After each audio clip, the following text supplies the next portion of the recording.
Thank you for joining us today for another Abundant Living podcast. I'm your host, Bruce Oliver. You have our promise to do our best to make the next few minutes of your time well spent.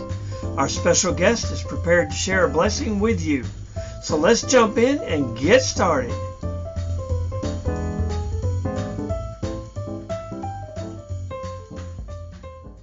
Our engine is warmed up and we are now leaving the station. Buckle up as we are beginning our Abundant Living Podcast journey. Ladies and gentlemen, welcome back to the Abundant Living Podcast. I'm your host, Dr. Bruce Oliver, and we have a very special guest with us today, Mr. Steve Richardson, President of Pioneers, an international missions organization. In Part 1, we uncovered the captivating world of missions and Steve's incredible journey. Today, in Part 2, we'll explore the power of perseverance and unwavering determination that drives missionaries like Steve. Throughout this conversation, we'll talk about the mountains of faith that have shaped Steve's illustrious career. We'll investigate with Steve what is meant when someone asks, "Is the commission still great?" Get ready to be inspired as Steve shares stories of resilience, strength, and unwavering faith that have propelled him forward on his extraordinary path of service. Whether you're a seasoned missionary or simply someone who believes in the transformative power of faith, this episode is for you. Join us as we discover powerful insights of a lifelong missionary. Get ready for an enlightening and uplifting episode of the Abundant Living Podcast. Now, Steve, why does the church need missionaries today? Do they get any benefit from this?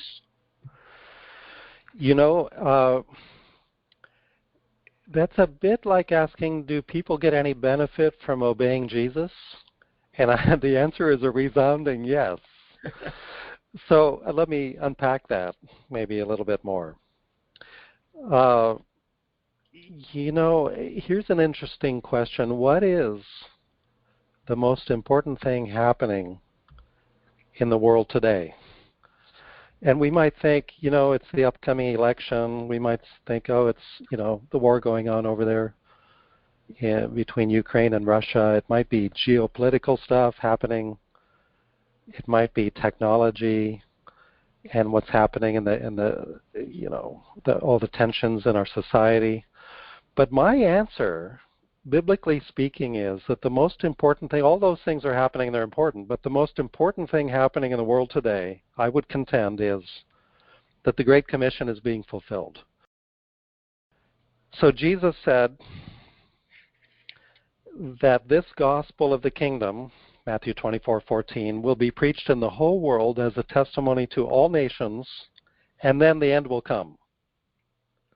So one of the key indicators that the Lord is coming back and the end is coming is that the gospel is going forward. That's kind of the main thing happening in the world today, and it was certainly the main thing on Jesus' mind after he rose from the dead and before he ascended into heaven. And so it's kind of a roundabout way of answering your question. A church that recognizes that big picture and lifts their eyes to the harvest, both locally and globally, is aligning itself. That church is becoming aligned with the big picture of what God is doing in the world today. And a huge amount of blessing is going to flow from that. And they may not be aware of it fully, but the church, as it gets involved in global cross-cultural missions, in addition to everything they're doing locally, is going to have a tremendous impact in other parts of the world. Yeah, Bruce, that would be my summary of why a church should get involved. Well, thank you so much. Can you discuss some of the innovative and creative ways you bring the gospel to every corner of the globe, either through the Pioneers organization or other ways? I shared in our earlier podcast that my parents and I, when I was a little baby, got on a ship, to make a several-week journey out to the jungle. And the world has changed so much since that time. And the role of missionaries has obviously changed tremendously as well.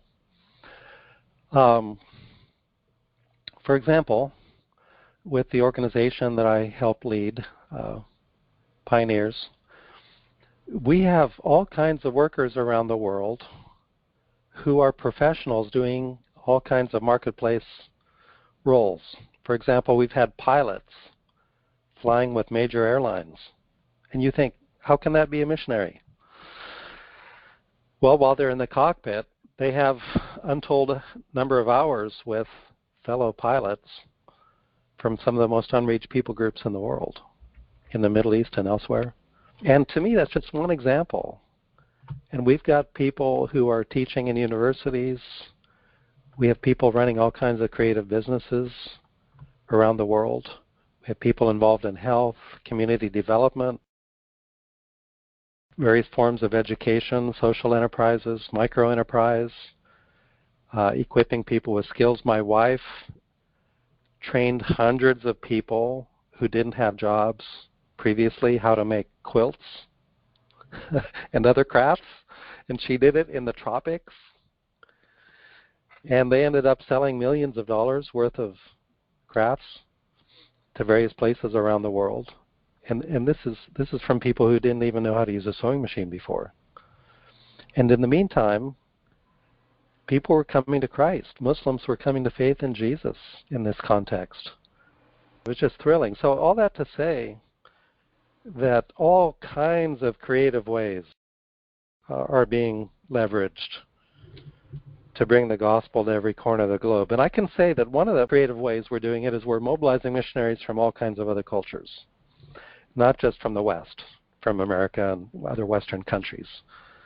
And it's just thrilling to be a part of that. Thank you. That's really amazing what has happened and the way your wife is able to be a blessing to so many people. That's tremendous. Someday we may have to get her on a podcast. You know, Bruce, it would be fantastic. She's written a book called Threads. She does speak publicly, and it would be a lot of fun to interview her at some point as well. Well, you light a fire underneath her. Okay. All right, here's another question. Actually, this is a two-part question, but I'm going to try to throw it all out and see what happens. Now, you've recently written a book published by Moody called Is the Commission Still Great? Now, what catalyzed the book, and what are some of the main ideas or missions myths that you write about? Years ago, I spoke at a church, and I shared a lot of the amazing things that God is doing around the world and how the gospel is advancing. And an elderly lady came up to me afterward, and a few tears on her cheeks, and she said, you know, Steve, this has been such an encouragement. I've been giving and praying for years, and it's like the Lord said to me today, it's actually making a difference. And I thanked her, and I thought that's great, but then I started thinking, you know, has she been under the impression, maybe all this time, that her sacrifices weren't making a difference or weren't making much of a difference? So that set me on a bit of a journey, collecting misperceptions or myths about missions. And I started asking myself and other people in conversations, what are some of the myths about missions that might be demotivating people to one degree or another from wholehearted participation in what God is doing among billions of people around the world? And to kind of unpack the psychology of missions, if you want to put it that way, what comes to people's minds when they hear the term missionary or missions? Is it positive? Is it negative? Is it suspicious? And psychology obviously involves mental or emotional factors affecting people's behavior. And it occurred to me that, you know, if I was the devil and I was trying to keep the Great Commission from advancing, the main thing I'd be doing is to hide the mission of the church from church members, to hide the Great Commission, so they weren't really aware of it. You know, I came across a Barna study, and in this survey, they indicated just 3 or 4 years ago that 50% of churchgoers are completely unaware of the Great Commission, don't even know what you're talking about here in the U.S. And another 37% if you gave them a list of scripture references, couldn't tell you where the Great Commission was, the primary Great Commission in Matthew 28.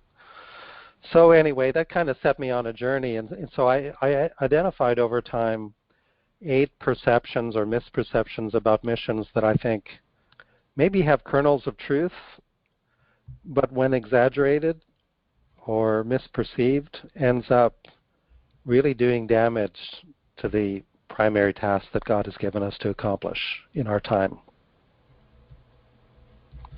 Wow. That's amazing, the numbers that Barna came up with. Yeah, these perceptions or myths, maybe I'll just give you a taste. The first one is just that missions is peripheral. I think a lot of people think of missions as, that's a good thing if you can get around to it. I call that the side salad approach, to the Great Commission. It's not the main thing. It's a nice supplement. And there are actually 5 places, in the Gospels and Acts, 5 different occasions, 5 different groups of people that God gave various versions of the Great Commission to. So the biblical framework for reaching the nations with the gospel is very poorly understood by the average Christian, even the average evangelical here in the U.S. Another perception is that missions is obsolete for those of us in the West. It's something that our parents or grandparents used to do. It's not needed anymore. Maybe the idea there is that we've been so successful that we can move on and do other things now. And the world has basically been reached. And Bruce, adding to what I mentioned earlier in terms of statistics, I've read that 89% of pastors in the U.S. basically feel that missions is no longer that relevant. And we're preoccupied with, our Jerusalem and our Judea, and we're not that concerned about Samaria or the ends of the earth. We've got so many battles to fight here at home. So there is a kernel of truth to these things, but again, it can get out of whack. And I could unpack some more myths as well. I'll pass it back to you here. Oh my! Again, that's like a separate podcast. Oh my gosh! And to know that pastors don't have an idea about their responsibility in the area of missions is just mind-boggling to me. Yeah. It's sad, and I hope that pastors that are listening to this podcast today would reevaluate what they do and what their churches do when it comes to missions. There's, for some, more work that needs to be done. Brother, could you give a misperception? We'll just deal with one. A misperception about missions. You sort of touched upon it a minute ago about the myths and stuff, but is there one that kind of really gets under your skin? Yeah, there is. Now, I've touched on 2 of the 8. The first was that missions is peripheral, and the second was that missions is obsolete for those of us here in the West. But I think another one that's really important, and I think it's a growing one in many respects, is that missions is harmful. Now, that's hard for you and me to relate to. People coming from healthy Bible-believing churches would have a hard time relating to this. But it is very much a part of our culture, and I think it does influence many Christians. The idea is that, hey, missions, isn't that a form of imperialism?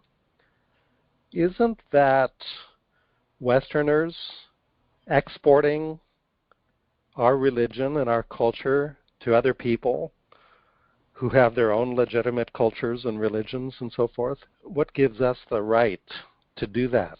And that question, and I don't want to discount people's questions. I think we need to identify what people's expressed or unexpressed hesitations are, because you have to start there for where people are really at. This question or contention that missions is really about exporting Western culture, and it can even be damaging and harmful. And it presupposes some things. It presupposes that Christianity is a Western religion. I think a lot of us, especially here in North America, we kind of have this underlying assumption that Christianity is a Western religion. And so if you're being a missionary, you're usually exporting a Western worldview. But you're not.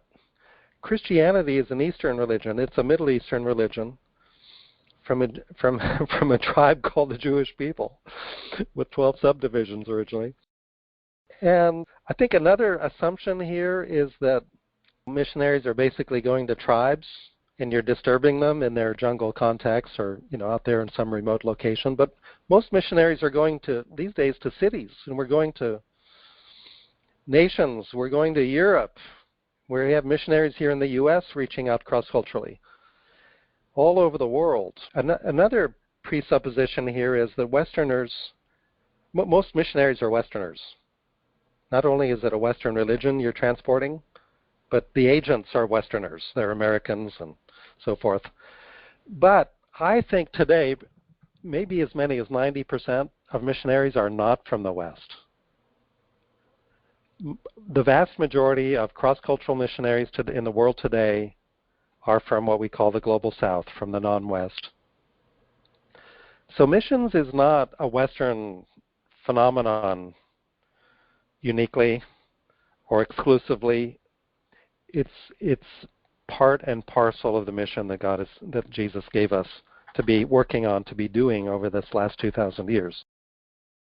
And finally, I would say on this one, the whole idea that missions is harmful, that you hear that alluded to here in the West, but as you travel around the world and you meet the people who have received the gospel through the work of missionaries, they are so very grateful. They don't resent it. They are thankful. I've been to multiple celebrations of the anniversary of the arrival of the gospel in these different cultures, where they're just weeping and dancing and just so grateful because they weren't living in some kind of utopia before the gospel arrived. They were dying, they were fighting, they had diseases. Anyway, it's just so encouraging to realize that not only by virtue of the life-saving message of Jesus are people saved for eternity, but their lives are being transformed in this life as well. And whole societies are being lifted and given hope through that process. Is that helpful? I could go on, but that's a major one. Excellent answer, and thank you for enlightening myself, and I'm sure our listening audience, their hearts being pricked this morning listening to you share from your heart. I want to ask you a different kind of question, and that is, how does technology today affect the mission field in comparison to the lack of technology years ago, like when your mom and dad went? Can you elaborate on some of the differences? Yeah. I mean, back there in the day, growing up as a kid, the airplane would fly in and land on our river, and we'd get mail every 3 weeks or so. A couple of big mail bags full of mail from our friends and supporters, back in the U.S. and Canada, in a Time magazine or whatever else. And there was a radio there in our house with a big antenna hanging out between a couple of trees in the yard that we would communicate with some of the other missionaries and with the pilots, the missionary airplane pilots that would fly in. And that was basically the extent of our contact.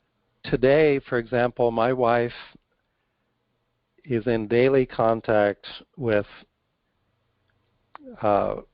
friends back in Southeast Asia who are serving and ministering among unreached people groups. These are local people, not Americans.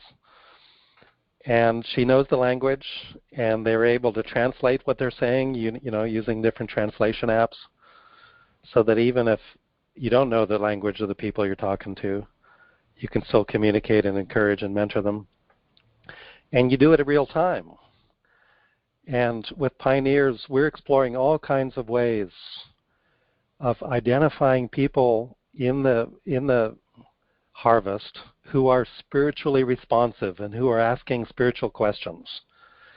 And as we're able to identify them, we're able to connect them with people on the ground who can meet with them, go to a coffee shop, maybe even in a very risky place, somewhere in the Middle East or North Africa, and lead them to Christ, to faith in Jesus, and disciple them and connect them with other believers. And this is just thrilling. And so, we went through the radio age and the print literature, and a lot of those things are still being used. We went through the cassette tapes, and gospel recordings had these little wind-up, you could hear the the scriptures translated into a person's own language as you turned the lever on the little recorder. But today it's like we're using all kinds of internet and satellite technology to get the gospel. I was in Afghanistan a few years back.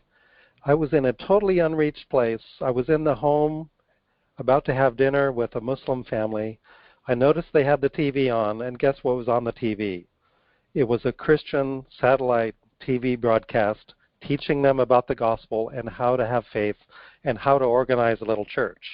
Wow. And they were paying rapt attention. The whole family was paying attention to this, and they were Muslims. And I thought to myself, here I am at the ends of the earth, out in one of these little towns in Afghanistan. They've never met somebody like me who's an authentic Christian before, but via technology, they're being exposed to the gospel message and being taught how to read the Bible and how to have a little Bible study and so forth. It was just so thrilling. Can't even hardly begin to imagine. That is a wonderful story. Wow. I suppose you could even talk later about the rest of that story. I hope that people became believers. Right, yeah. No, definitely the gospel's moving forward there, and there's a price to be paid, but it's worth it. I absolutely hear you there. There's a price to be paid, but thank God the Lord is getting the job done.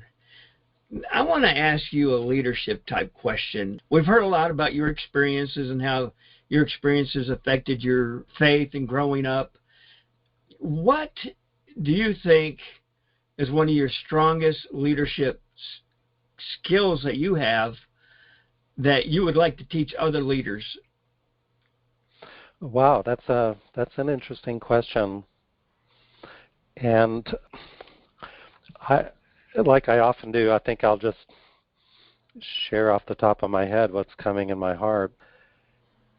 And I think it's the whole idea of leading a team, making leadership about empowering the group as opposed to being a superstar myself, even if I thought I could. And so I think the Lord's, growing up in another culture and through my experiences leading a team of missionaries on the field, and then through various phases of leadership over my life, I have really enjoyed building a dynamic team culture and seeing the gifts of every member of the team unleashed.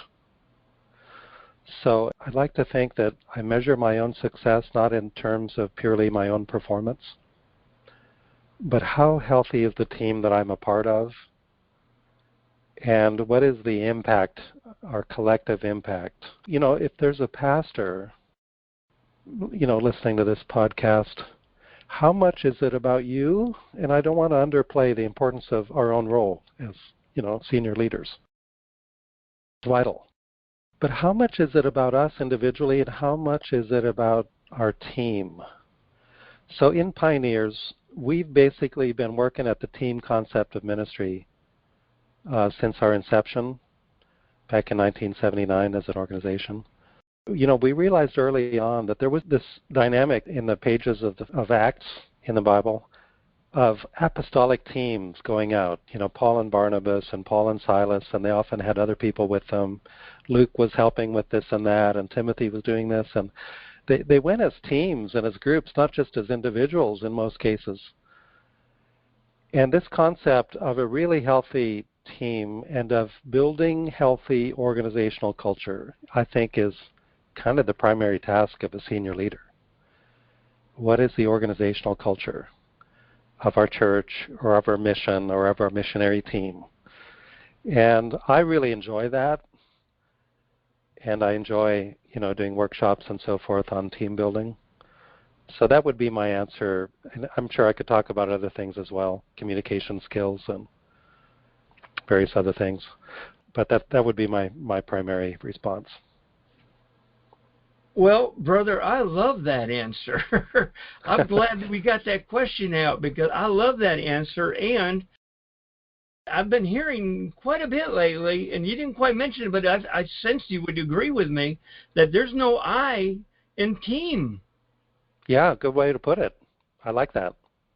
There's no I in team. So if and when I do pastor again, or I can help another young pastor out, I would be careful in how I approach it, but I would just love to say this has got to be a team effort in your church for building teams and getting ministry moving together, not individually or no superstars.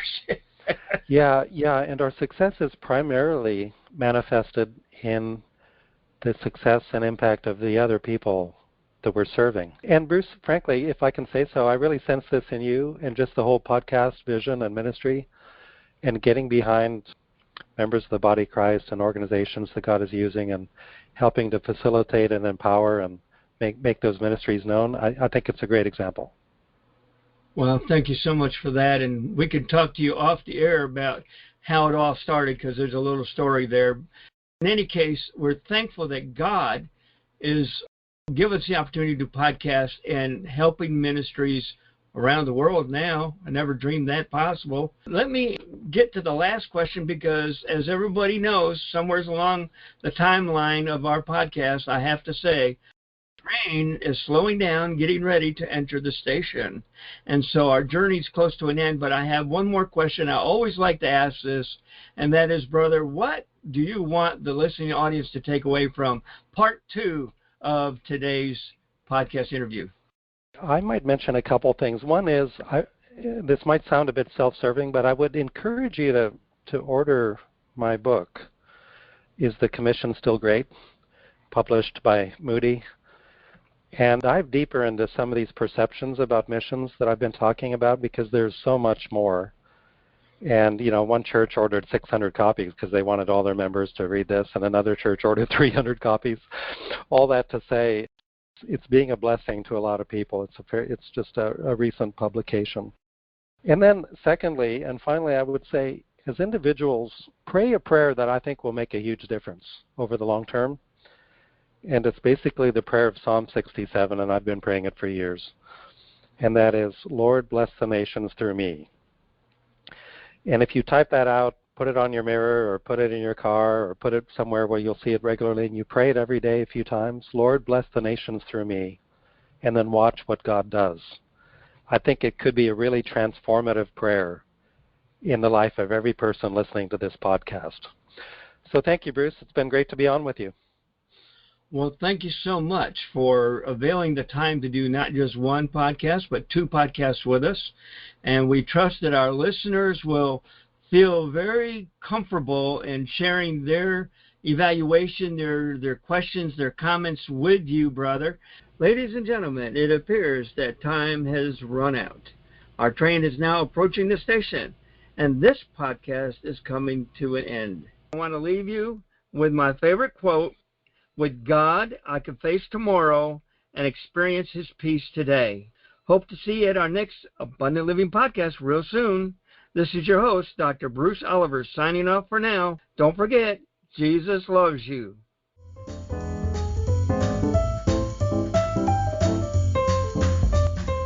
It has been great to have you join us for today's podcast. Did you just receive a blessing? If so, will you provide us your comments and questions about today's subject? Check out our podcast schedule and join us for another special guest speaker soon. May God richly bless you.